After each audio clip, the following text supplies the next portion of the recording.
In my previous video, we discussed the new Archer rework, and today we'll be reviewing the Necromancer mini rework. Interestingly, the Necromancer can now be found in the Hardcore Towers section. I'm not sure if this is an error or if it's officially considered a Hardcore Tower now. Anyway, let's dive into the game. If we check the update log for the Necromancer changes, we can see all the adjustments made to this tower.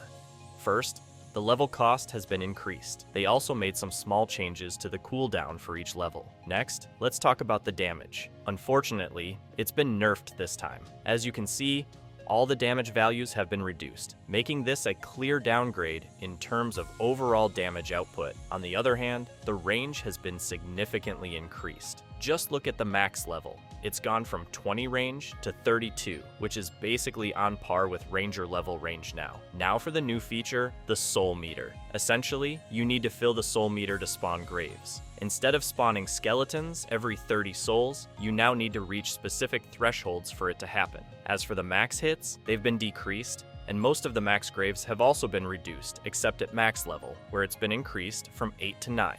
Additionally, the level 4 gravestone explosion damage has been buffed from 300 to 500, and its radius has been increased to 4. Finally, regarding the skeletons, I won't go through every detail here, so feel free to pause the video to check them out. Overall, the skeletons received a slight buff, but it's not a huge improvement. With that said, let's try out the new Necromancer. As I mentioned, the soul meter is what we need to focus on. Currently, you need to accumulate 50 souls for the first gravestone to spawn. And there it is. That's the first gravestone. Now, as I said earlier, the soul meter requirement increases with each upgrade. One thing I noticed is that it takes quite a long time for the tower to gather the required souls. I'm particularly curious about the max level, which requires 1,440 souls. Let's see how quickly we can reach that amount. Also, take note that they've removed the RNG from the Executioner. This means that spawning one is now guaranteed every time a gravestone is created. But this only applies if your tower is at max level, since that's the only level where Executioner units can spawn.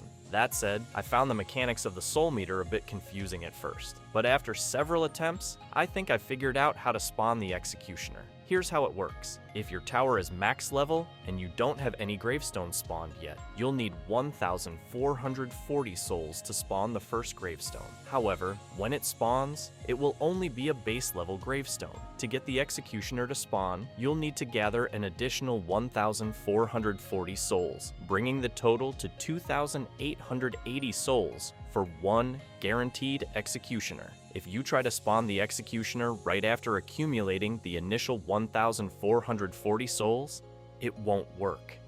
This is because the gravestone doesn't immediately level up to its max state.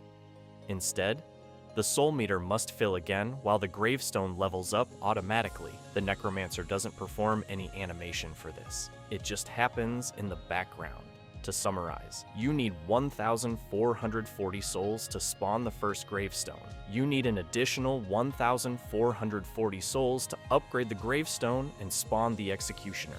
If you activate the ability after the first 1,440 souls, you won't get the Executioner unit because the gravestone hasn't reached max level yet. This system feels unnecessarily complicated. I'm not sure why they designed it this way, but it's frustrating that you don't get the max level gravestone right after reaching the first 1,440 souls. Another issue with this tower is how long it takes to gather the required souls. I think they really need to reduce the amount needed, or at least increase the tower's damage, so we can fill the soul meter more quickly. On the bright side, the range is surprisingly good. You can place this tower further back in your setup and just farm souls from there. Anyway, I'm not sure if these changes are actually better than the previous version. The main issue is how long it takes for the soul meter to fill up. That's the only major problem I see right now. Since it takes so long to fill, they should at least increase the health of the Executioner unit. Honestly, if they just reduce the soul requirements or buff the tower's damage, I'm pretty sure it would be much better. What do you guys think about this tower? Let us know in the comments,